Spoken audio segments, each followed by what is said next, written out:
17 makukulay na float ang itinampok sa taunang Peña Francia Civic and Float Parade sa Naga City at kabilang dyan ang Kapuso Float.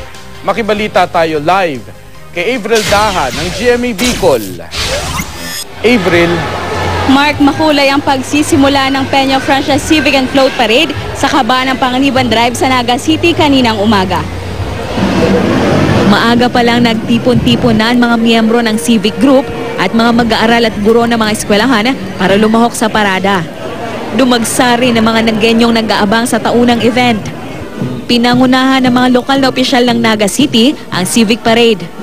Ayon sa Civic Parade Committee, nasa 80 grupo ang nakiisa sa parada ngayong taon.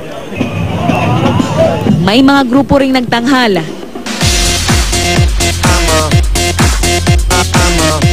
Siyempre man nagkakauga kami ng kamanari sa Karibami, Banding. Tapos ang piyesta magayon nagkakabaran din magkairiba sa barangay.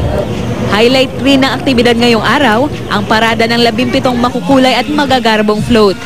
Mas marami daw ito kumpara noong isang taon. 3 sa mga float ang sinakyan ng mga nanalo sa Little Miss Bicolandia 2013, Pretty Boy Bicolandia at Miss Bicolandia 2013.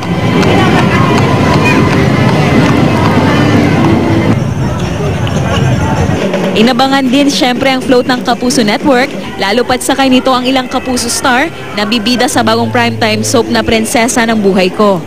Sa pangunguna yan ni Alger Abrenica at Chris Bernal, kasama sina LJ Reyes, Lian Paz at Renz Fernandez.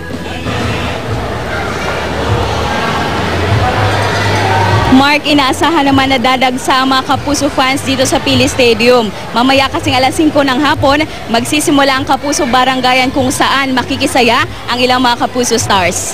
Yan munang latest mula dito sa Camarines Sur. Avril Daha, Nagbabalita, Pilipinas.